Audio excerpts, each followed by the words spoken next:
Hello and welcome to our launch lesson today with Junior Achievement of Southern Colorado. We are thrilled to be featuring our Spirit of Entrepreneurship Award winners. And today we have someone very special with us, Jessica Fierro.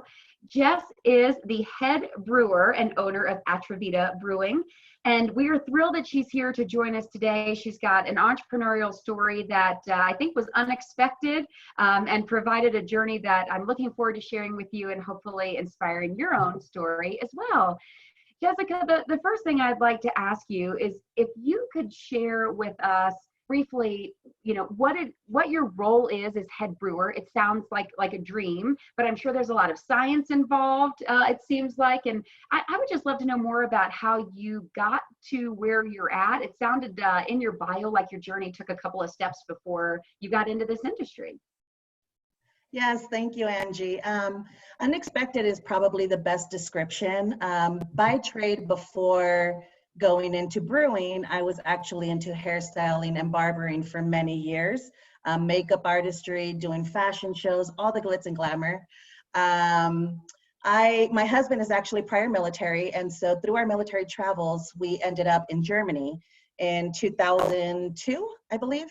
And out there is where I learned, you're in the Mecca, and I learned how to drink beer, learn different varieties, learn different styles. It was cheaper than drinking, anything else. I really started getting interested in the process as part of one of the military functions that we went to. It was at a local brewery there in Germany, and they showed us grain to glass what it took to make a beer. And I just remember being absolutely enthralled by the process. I knew from that moment, which was extremely presumptuous of me because it's a very hard process. I knew from that moment that I could tailor this. I just needed to know how. And I needed to line myself up with mentors, and I needed to line myself up with folks in the industry that I could learn from. The kind of weird parallel that happened for me was at that time, so we were in Germany until 2007. And from 2007, we got our stateside orders for Colorado Springs, so Fort Carson. And I immediately enrolled in Paul Mitchell, the school. I wanted to get all my certifications for cosmetology and barbering. And one of the things that I fell in love with the most in cosmetology was makeup artistry and color formulation. Now keep in mind, as a student way back when, I hated science and I hated math. And this is everything that involves science, chemistry, and math. And so I started exploring. I started really, going out to different breweries and talking to owners, talking to people who were homebrewing at the time, trying to see where I can get my foot in the door. There were many times that a lot of people, I don't look like a head brewer. I don't fit the mold of what a brewer even looks like. I am a Latina, I'm a woman, I'm extremely feminine. I always have my nails done, I always have my makeup on, I have my hoops on, always.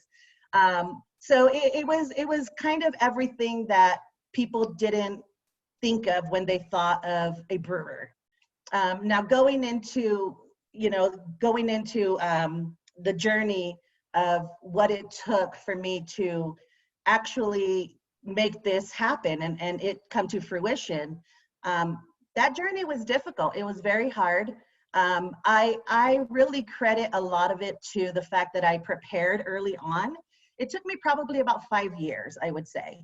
And those 5 years had a lot to do with really pursuing and really being driven in what my ultimate goal was. And we can go into that a little bit later. That's a long story. But as a head brewer, what that involves recipe building. It involves a lot of math, a lot of science, a lot of chemistry. You have to know how things interact with each other. I never took any formal schooling. At the time that I was pursuing this, there was now they have brewing programs in colleges and brewing science and all that kind of cool stuff, which is amazing. And I totally would have taken advantage of something like that had it been available to me. I went very old school. So I aligned myself with people in the industry who were already head brewers and already brewing and had their own companies.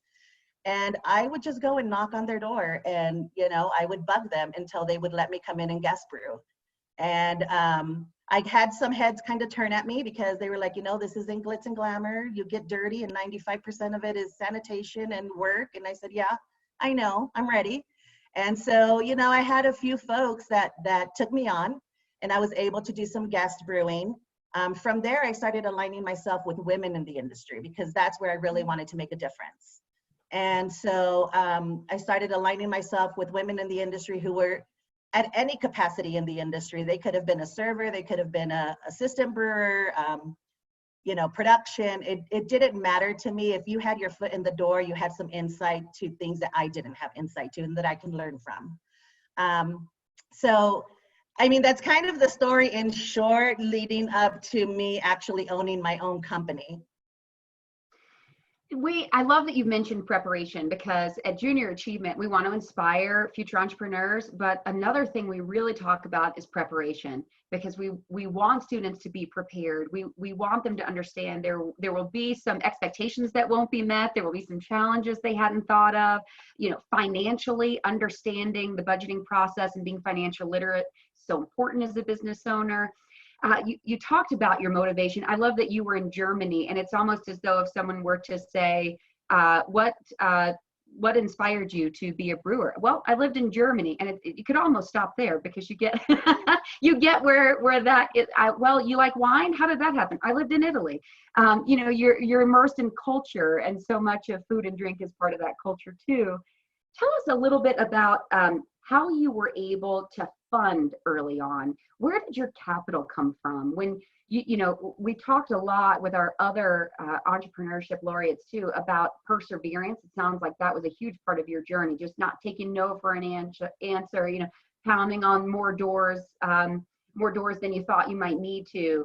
But when you really realized, I can do this, how were you able to get funding to get started? You know, the funding was one of the more difficult parts. So for me, I will readily admit, and you'll see why I'm admitting this. I didn't go to college. I didn't go to, you know, to further my education out of high school, or even years out of high school. I went for a little while and then I stopped. I was a stay-at-home mom for a long time. The reason I bring that up is because it made it 10 times harder for me to figure these things out. I had to learn all of these things on my own. So what took me 5 years, you know, to do, someone with that education, that background, or that support system could have done this in a year or two, you know. So that's something that's very important to know. Secondly, the way that I went about it, I went to major banks thinking, you know, major banks, major money. I got shut down, I would say close to 15 times, something like that. And I was running out of banks. I couldn't figure out how to make this happen. There was also different factors to take into consideration, which is, you know, do you want to put your home up for lien? Do you want to put your car up for lien? You know, so it was really about working smarter and not harder for me. I wanted to really pursue my passion and do, you know, ultimately live my American dream. But at the same time, I wanted to be very smart about it. I didn't want to have to sacrifice every single thing in my life in order to have that. So what I ended up doing is I ended up talking, you know, you can go through SBA, you can go through SBDC, Pikes Peak Workforce. I started taking a lot of their free online classes. I started taking a lot of their workshops. They have resources, they have tools.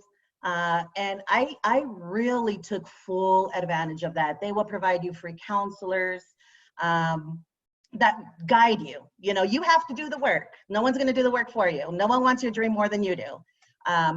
But they certainly would put you in contact with folks that would you know, be to your benefit.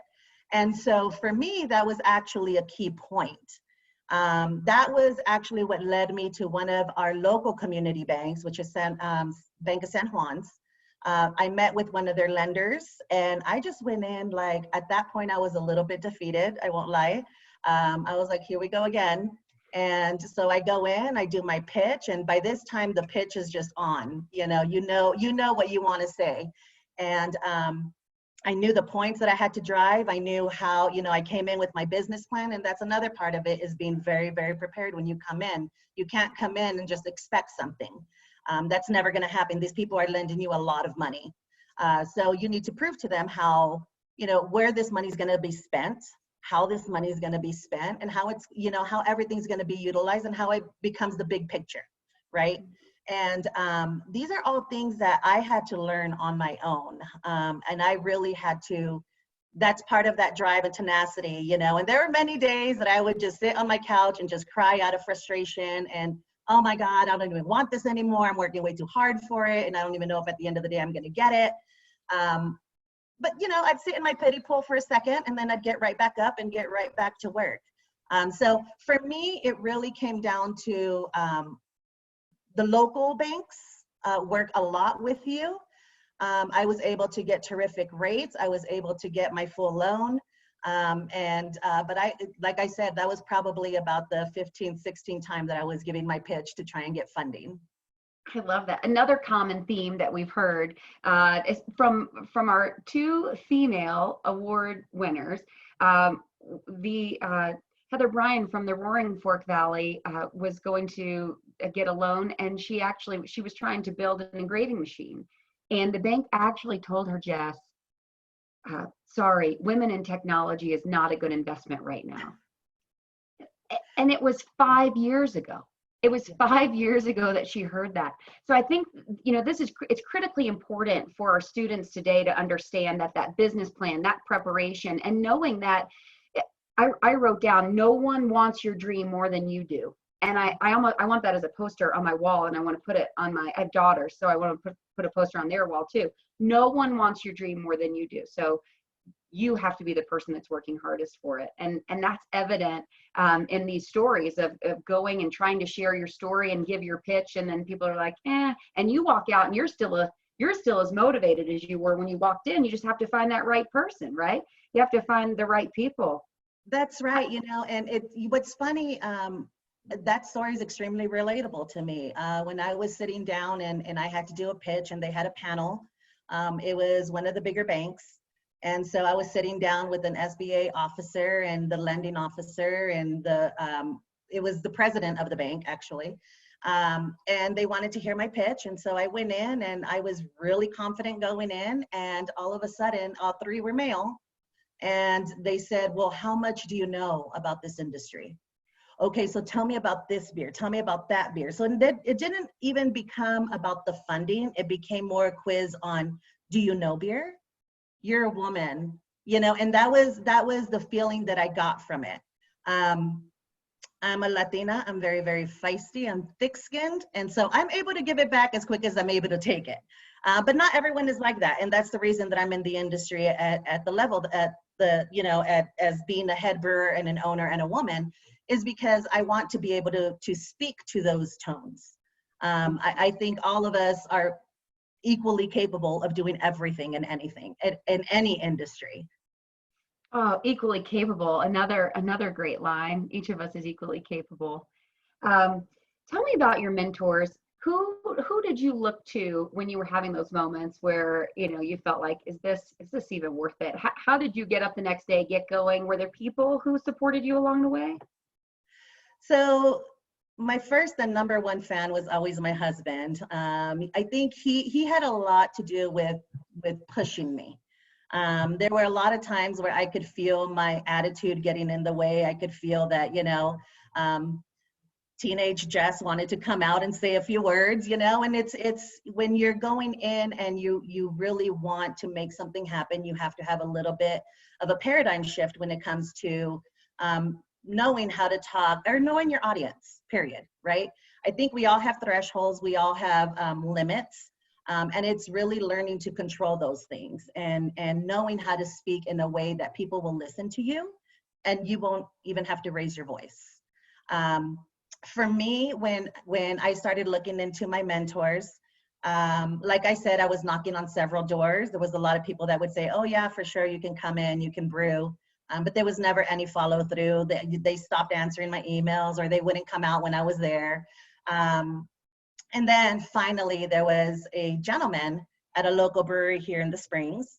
And I used to go there all the time. And at that point, I had almost given up on asking. Another good example of don't give up. I had almost given up on asking, and we were just sitting there having a beer, and my husband looked over at Mark, and he was like, "Mark, let Jess come in and brew." And then I jumped on that, and I started telling Mark, I was like, "Come on, I've been here, I've talked beer with you, you know me, blah, blah, blah." And so finally he looked at me, and at that point he was the head brewer of that company. He looked at me and he said, "You know what, Jess, if you're serious, show up tomorrow at 7 a.m. And I said, "Okay." So I showed up the next day at 7 a.m., pen and paper in hand, ready to go. And he looked at me and he laughed and he said, "You have one day with that pen and paper. After that, it's all up here." And I was like, "Oh God, this guy's serious." He called my bluff. So I got extremely intimidated, but I learned. And I ended up interning there. I was only supposed to guest brew. And I ended up interning there for about a year. During that year is when I started building my own recipes, started aligning myself with women in the industry. There was another woman who was a bartender at the time who wanted to start an all women's craft beer group. And so the basis was for it to be educational as well as kind of like a social hour. And so we would go to numerous breweries and we'd learn the process and we'd get to guest brew with them. And she asked me if I would help her with that. And I said, absolutely. And so we ended up getting this started from ground up. We had a really, really great response. From there is when I started to learn of other women in the industry. She started introducing me to other women in the industry. And then ultimately I ended up with Pink Boot Society, which is a nonprofit worldwide organization for women in craft beer. And so what they do is they advocate for women in the industry. They support, they encourage, they give scholarships for women in the industry to go out to Germany and, brew in the mecca of it all. So it's an amazing, amazing organization. And I started aligning myself with all the women there. The only problem was that the chapter that they had for Colorado was only in Denver and Fort Collins at the time. So I would have to drive up to Denver, and I would do that every meeting that they had, every brew that they had. I would try, and if I could make it, I was definitely there. And that's how women in the industry started to get to know me, because I was just the home brewer, while everyone else was there at a professional capacity. But it was important for me to line myself up, and many of those women today still are my mentors, along with Mark, who gave me my initial shot. So you needed someone to give you that shot, and you had to be ready. So the day you walked in there, you had to be mentally ready for someone, you didn't know what to expect. But when he said, "This is your day," if you didn't take that shot right there, then who knows what would have happened. It would have taken some time to get another door open. And then you found a network. So finding that network that could support you is also so critically important. How have you, I'm assuming that you are the type of business and community leader that also finds it now important to mentor and give back. Have you taken what you learned from what you were given and been able to provide those experiences back? And let me just say, you're volunteering here with us today and sharing your story with students is one way you're doing that. How else are you doing that? Yeah, absolutely. I mean, I strongly believe in giving back. I'm huge on that. And I was always raised with the mentality of, if you're being blessed, you bless someone else. This is something that personally for me in my company, it's something that I practice. I always leave my door open for anyone. I've met with, my business has been open now for 2 years. I've met with probably about 15 women that have asked to, "Hey, can you," because they hear my story. What I used to do is I would email owners. I would go in, I would establish that relationship, and then I would email the owners, X amount of time later, and ask them if they would give me an hour of their time where I can just pick their brain. Mm-hmm. And so more times than not, owners were receptive to that. And so I'd go in with my pen and paper, and I already knew the questions I wanted to ask because I didn't want to waste their time or mine. And that was part of my preparation process, because what I wanted to do is know what worked and what didn't work business-wise, and also just as an industry, you know, for brewing purposes and as such. So what I ended up doing was, I tell people all the time, if you want your foot in this industry, I can't tell you that I can hire the entire world, because I simply just can't afford that. I would love to. But if you're asking for a little bit of my time, absolutely. I'm always open to that. You know, it's funny, I went to, we were pouring our beer at an event at UCCS, and it was grain school, actually. So breads, yeast, chips, like it was an amazing forum. So during their social hour, Atrevida, which is my beer company, was out there pouring our beers and talking to folks. And so this young lady came up to me, and she was in the Air Force. And she said that she had looked up my website, and she kind of got a little bit of my bio and my story. And she had watched BEERLAND, which is a show that I had won. And so she was really, it was so flattering. She was very excited to meet me. And I'm a very, very humble person. It's very hard for me to brag on myself. And so she was really excited, you know, to meet me. And she was like, can we take pictures? And I was like, yeah, for sure. And then she has some beer, and then she leaves, and then she comes back, and she's kind of just hanging around. And I see her, and so I go over to her, and I start talking to her again. I mean, this young lady was probably about, you know, 24, 25, somewhere in there. And so we start talking, and she says, you know, I know you mentioned, I heard, you know, I heard one of your stories about, you know, the fact that you would take time with owners and, you know, kind of pick their brain, as you say. And I said, oh yeah, that was a huge part of my journey. And she said, do you mind if I come in and pick your brain? And I was like, oh my gosh, not at all, no. And so I gave her my personal cell phone number. She knew where my brewery was at. She came in, we set up the day, and we ended up talking for probably about 2.5 hours. And it was, you know, about her story. It was about her struggles and the fact that she wants to do, you know, what I'm doing, and she wants to do it with her dad. And, you know, and I thought it was just, it was amazing. And by the time she left, she was in tears. And it just, it resonated so much with me. That someone can be that touched by someone else giving them a little bit of time. Because I know, I've been there. I've had those moments. So I absolutely always make time for those who want to listen or want to learn.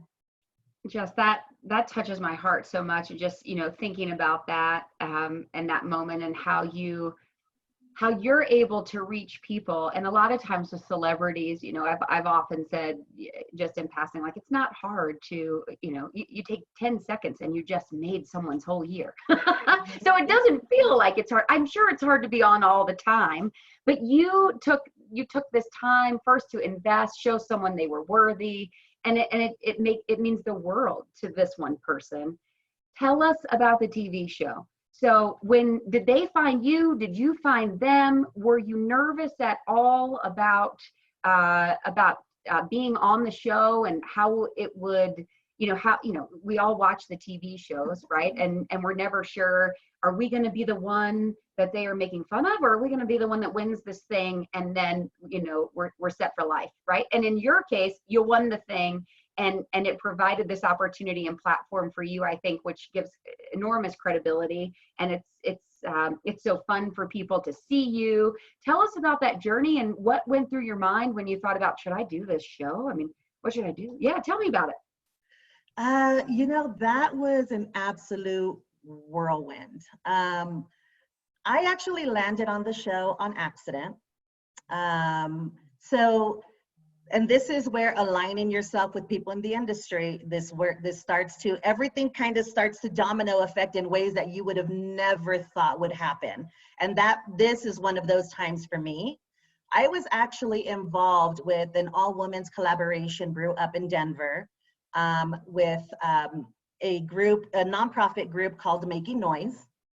And so what this group was we would go to different breweries. We would brew the same style of beer, but different variations. So maybe one had mango, maybe one had cinnamon, you know, depending on the brewery. So as part of, they were actually already going to be featured in this show. So in which I had no idea, I didn't even know about it. We had a closed Facebook page where we could communicate about where the next brew was going to be and, you know, what to bring and all that kind of good stuff. And one of the days they asked if anybody had any homebrew because they were short a person for the competition. And so I was the only homebrewer there. Most every other person at that point was in the industry at some capacity. And so I said, yeah, I have 3 bottles of one beer, but that's all I had at that time. And they're like, yeah, I think that'll work. Can we send in your information? I said, yeah, for sure. And she was like, okay, someone's going to email you. And I said, okay, cool. And so fast forward, probably about 3 days, I get an email from this lady, and she's asking me a bunch of questions for the home brewing competition. I was under the impression that this was a competition, like a local beer competition up in Denver, at Colorado Plus, actually, where all our beers were going to be tapped that weekend. And so I start answering these questions, and the lady sends me another email, and she was like, I really love the story. Can you tell me a little bit more about this and that? And I said, okay. And I looked at my husband, I said, this is really weird. Like, they want to know where I'm from. Was I born and raised in Colorado? Like, all sorts of questions that had nothing to do with beer, but more to do about my background. And so I started, you know, answering all the questions. I sent in my email. And then she said, later on that day, she asked me if we could do a Skype session. For those who don't know what Skype is, it's the new age or the old age Zoom. So we ended up getting on Skype, and so what she did is she called me beforehand, and she said, I'm just going to give you a couple, you know, questions that I'm going to be asking you, and then we can jump on Skype, and then we can kind of do it. And I was like, okay, cool. So I'm on the phone with her, and she starts going in about production and direction and B-roll, and these are all, you know, obviously TV terms. Wait, you didn't know that it was a TV show until they start talking about the production terms? I had no idea. I was completely clueless. I was still under the impression that this was, you know, a local, like up at the brewery up in Denver competition. Mm-hmm. And so she's asking me all these questions, and I stopped her and I said, I'm so sorry. I said, what brewery are you with? And she was like, oh, no, I don't brew. I wish I did. Sounds like a lot of fun. She was like, no, I don't brew. I'm the assistant producer. And I said, for what? And she was like, do you not know what you entered? And I was like, no, I have no idea what you're talking about. And so then she goes into VICELAND, and because VICELAND is the channel that I aired on. And then she goes into BEERLAND, which is the actual show. And the whole premise of the show was, I was on season 1, and what they were doing is featuring several different homebrewers, and then trying to find the best homebrewer. And so on season 1, what they did is they focused on California, Colorado, New York, New Mexico, and Hawaii. And I was, from that moment on, I was an absolute wreck. I didn't want to do it. I was like, there's no way. And my husband was so excited. He was like, oh my God, you got to go in. And I was like, no, I can't do this. Like, I'm not going to be on TV. This is like the most intimidating thing I've ever done in my life. I told her that I would sleep on it. I wasn't sure if I wanted to do it. And she assured me, she was like, listen, we're still in the very preliminary, you know, steps. We may or may not ask you to be a part of the show. I just want to make sure to get this recording out to our director. And I was like, okay. And so the next day she called me. I had actually just picked up my daughter from high school, and we were on our way to go and eat. And as you know, you have the Bluetooth speaker on your car. And so Jamie calls me, and it immediately goes through my speaker. And she was like, you know, Jess, have you made a decision? We'd really like to feature you. And I was like, you know, I'm not sure. And my daughter stopped me, and she literally says, yes, she will do it. Give us 5 seconds. We'll call you right back, and hangs up. And I was like, oh my God, what did you just do? I was so horrified. And my daughter looked at me and she was like, you always say, practice what you preach. And so I never thought all of this would come back to me in this way. Very, very weird, but it did. And so my daughter just, from that moment, just pushed me to do it. And so then I said, you know what? She's right. I'm going to do this. I'm going to give it a shot. What do I have to lose? And so they ended up coming in. Everything for me happened in a week's time. So they called me on Sunday. They did some interviewing on Monday, Tuesday. They came to my house on Thursday, Friday, and then Saturday we went up to Denver where the collaboration brew was happening for the Making Noise. And I think I was in robot mode at that point. I was like, don't think too hard about it because you're going to freak out. And at the end of that show, I ended up winning. So they picked one finalist for every state. And I ended up winning as the finalist for Colorado. And so they ended up flying me out to LA to do another 3 days of competition with the rest of the competitors. And I was fortunate enough to win the show and bring the win back for Colorado Springs and women. And thank you. Thank you for persevering and sticking through it. And you know who I really want to thank is your daughter. What is your daughter's name? Cassandra. Cassandra, thank you. Thank you for encouraging your mother to do that and bring her back here. And it's true. They say, I also have daughters, and so we really have to be careful how we raise them, right? Because it will certainly come back to get us. I know it's true in my mom's case too. But she, you know, she's like, where did you get this from? I'm like, clear. Like, have you met yourself? I am you. We are the same person.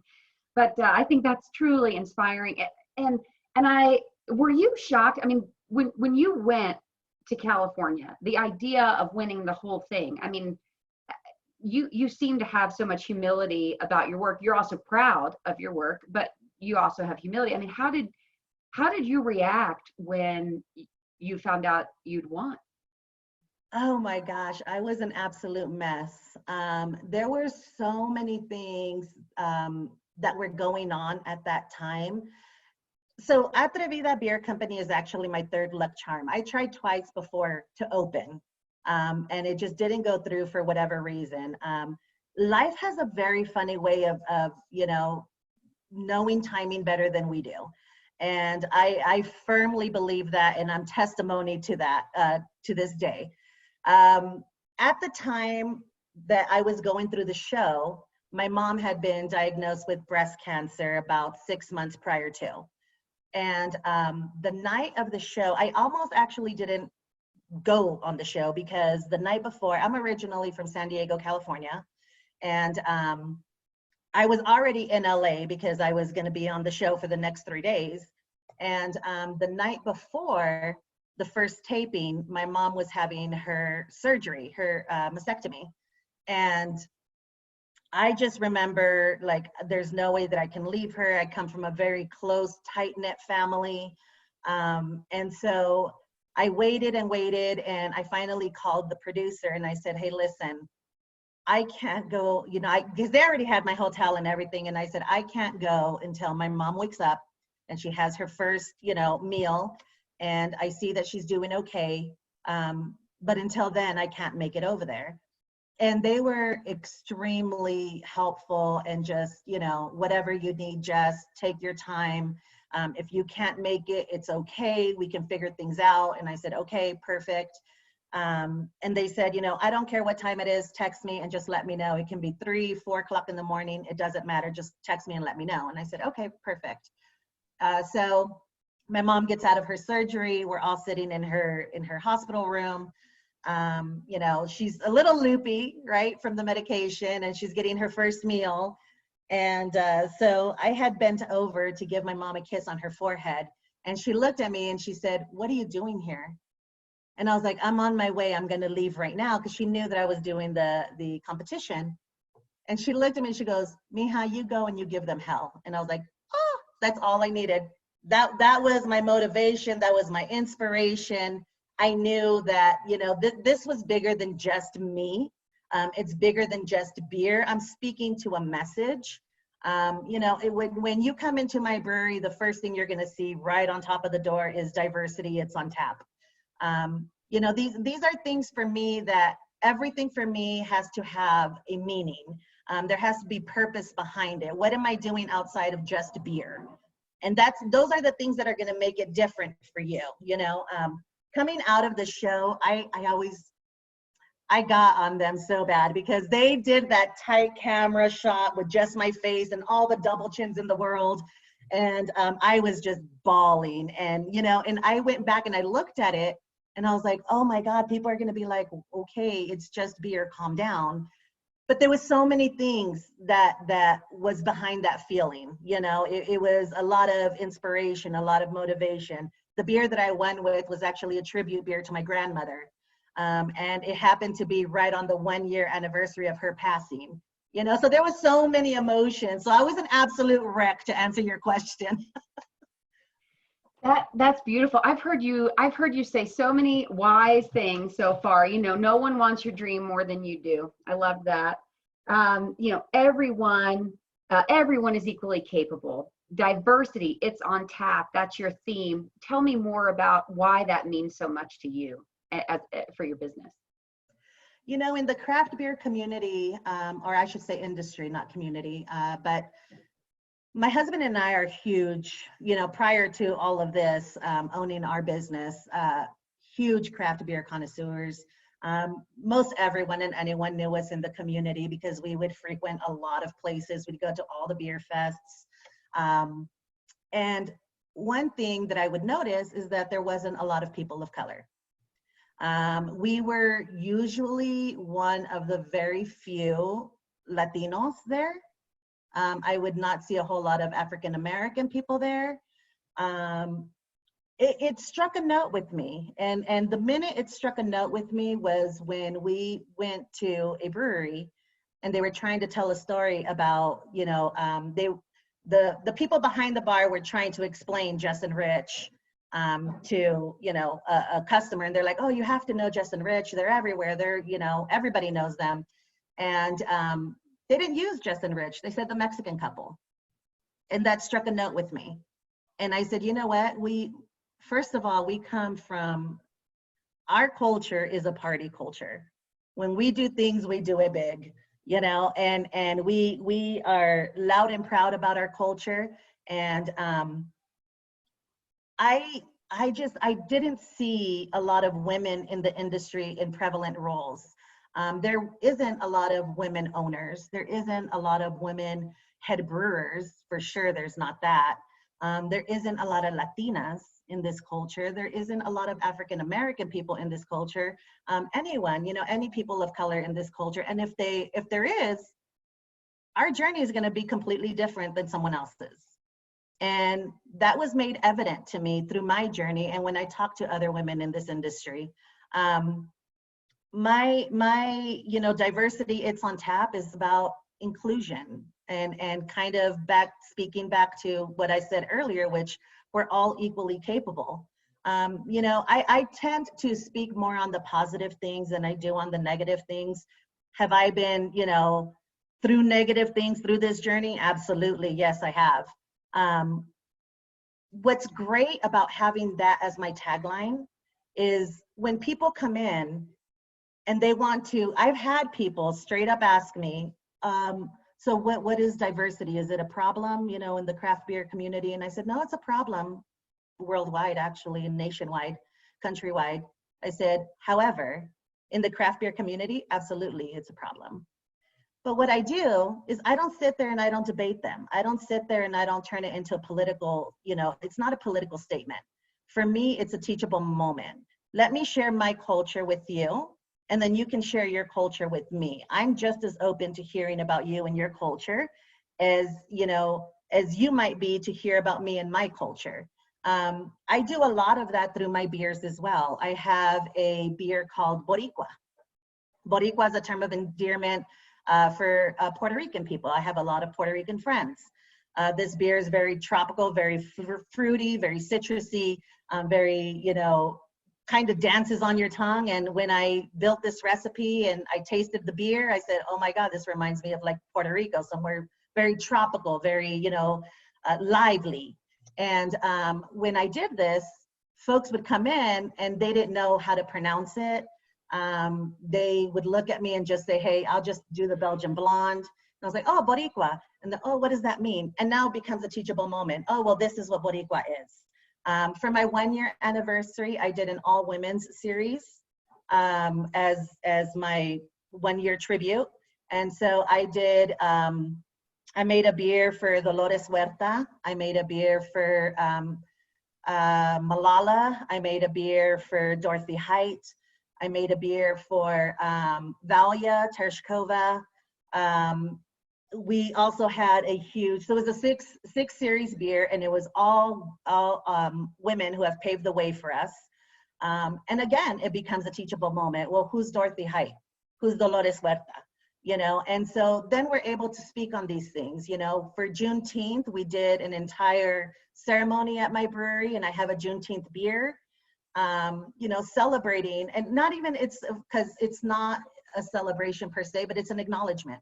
And I wanted to have that teachable moment with folks. Anyone who comes in from Texas, they're like, what do you know about Juneteenth? You know, and so we start to kind of have that dialogue, and it becomes more than just beer. Beer is just the product that I'm selling, but what I'm doing is way bigger, and it has more depth than that. Yes, this is so important. And first of all, we just met, but I'm loving your entire story. I love everything about how you want to bring dialogue to the table about what's important to you through your business. And that is something that students can take with them. Whatever, I always think of Cosley Cogs and Spacely Sprockets, if you ever watch the Jetsons, you know, and you would say, well, I don't want to just make a Cosley Cog or a Spacely, but what you create, what you're bringing to the market, what you're giving back to the industry, you're also providing an opportunity for dialogue, to tell a story, to bring to light issues that are important to you. Say these names, say these words, these people matter, this culture matters. And when you said, if they asked you if diversity is a problem, I could almost see someone at the table saying, well, yeah, I can see that it's a problem, but you've made it an opportunity for us to engage more cultures in this industry, for us to open our minds more and hear more voices. I'm so inspired by your words and by your journey. And we have some guests that are here, and I'd love to know if there's anyone listening that would like to ask a question, and you could introduce yourself and ask Jess a question. Can I start? Sure. So I am Lauren Kunze. I'm the Senior Education Manager for Junior Achievement of Southern Colorado. And you had mentioned that you weren't really into math or science when you were a young person, and you maybe didn't think you would be an entrepreneur when you were a young person. So I'm wondering kind of what happened to you along the way that helped you realize that, and what advice you have for young people along the lines of openness and being, you know, young and open to opportunity. And I'd also love to know if you thought you were going to do something else when you know, came into your career. Yeah, so, you know, as I was not the best student. My mom will tell you that. I can admit it now. And this is why I say that I had to work twice as hard. And these are the lessons that I tell my daughter. You know, you see me, you know, doing what I am passionate about, and kind of living my you know, living through my passions. But it took a lot of work, and you know, to say math and science, I think that's specific because it's true. But I wasn't academically inclined. I just, you know, and I think the paradigm shift for me came with, what am I doing with my life? What's going to be my story? What's going to be my legacy? What can I leave to my children?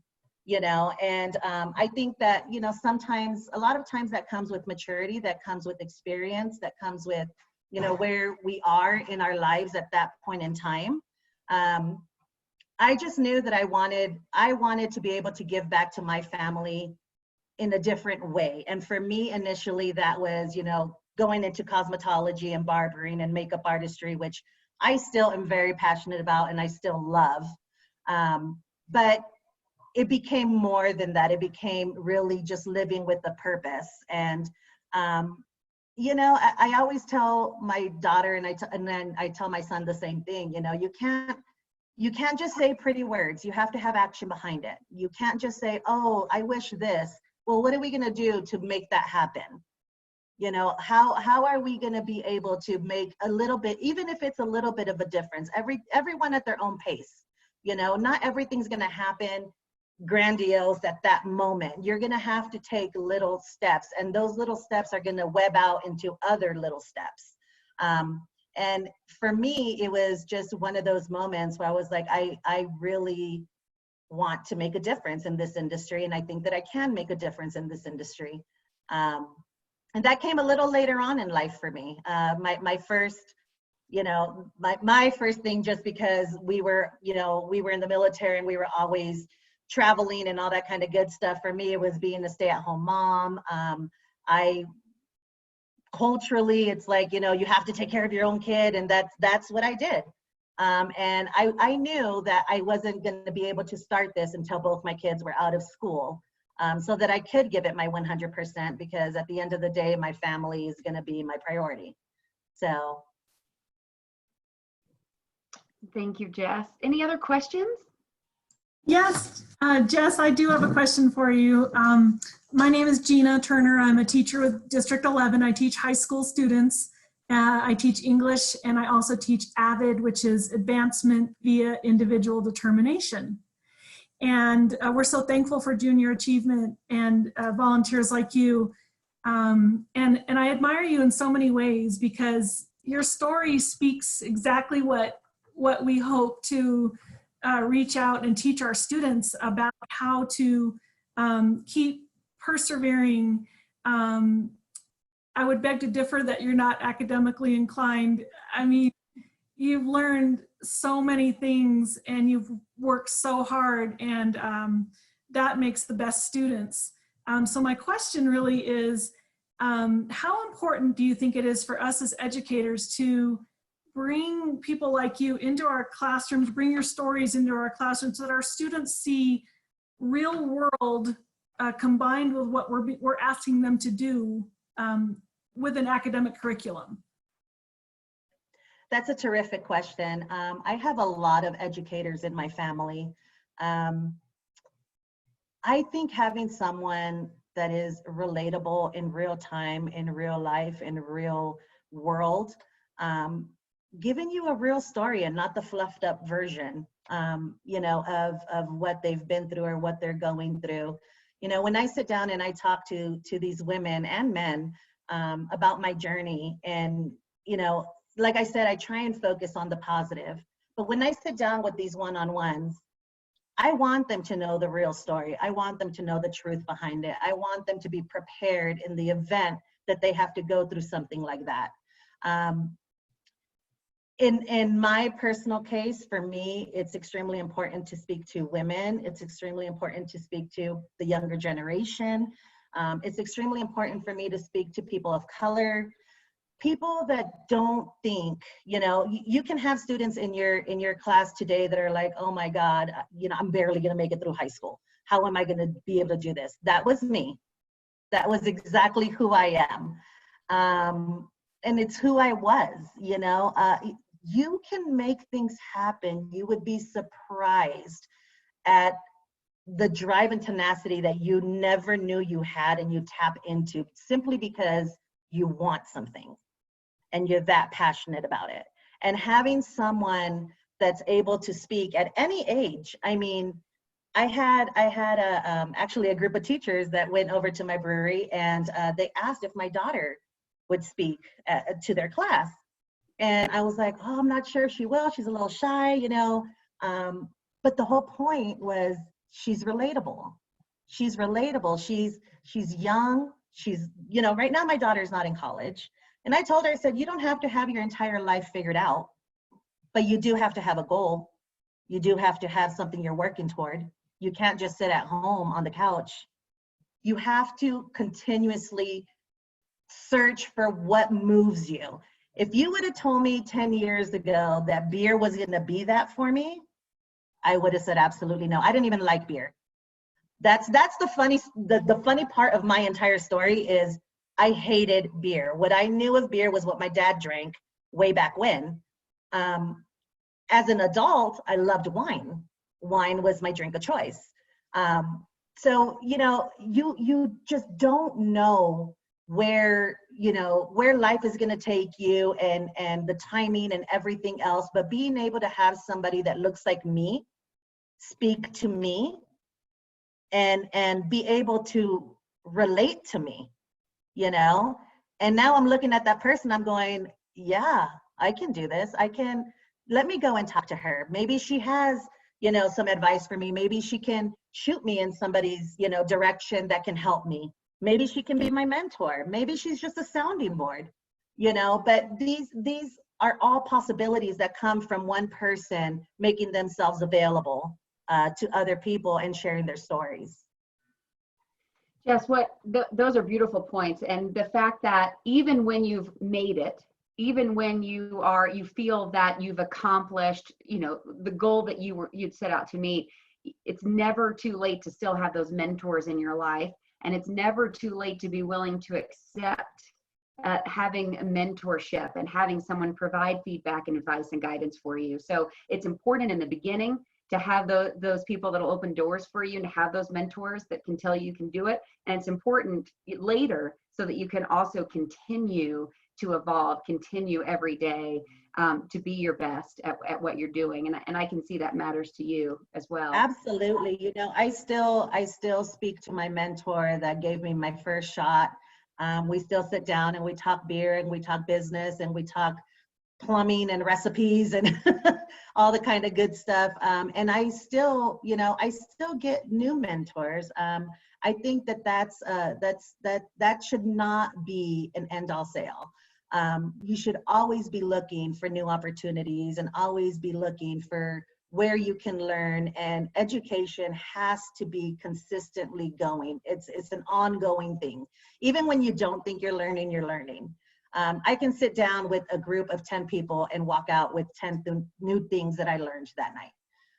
You know, so everything doesn't have to be in a formal setting, but it's really just on how you're going to, you know, your mentality coming into situations like this, where it's like, okay, I'm just going to kind of let go of everything and let go of what I do know. And I'm going to listen for things that I don't know. I'm going to listen for, you know, that one person that says, hey, you know what, have you done this? Oh my God, I haven't done that. And it can be something so simple, but that little thing can save you a lot of money. You know, so it's really just coming in and being open and being ready to actively listen to what people are saying. Actively listening, always learning. We want to encourage our students that are watching that you can visit jamyway.org. And when you're there, you can actually put together your own business plan and start yourself on a course like this and just answer a few questions about how you might want to build a business of your own and start exploring that. And you might already be on your way, and that could help fine tune some of those decisions that you're making. Jess, you are inspiring. I want to congratulate you for being a Spirit of Entrepreneurship Award laureate for junior achievement, and we're grateful to you for what you give back to the community, for what you bring to the community. Thank you, and thank you for your service today to share your story with students and inspire their dreams for tomorrow. Oh, it's my absolute pleasure. You know, prior to starting this meeting, I had mentioned the fact that I feel that it's so important to speak to our youth and speak to our next leaders. I encourage everyone, you know, if you guys have a dream, pursue it. And I'm testimony to that. It's going to be hard, and it's going to be a pain in the butt. You're going to have many moments you're going to want to give up.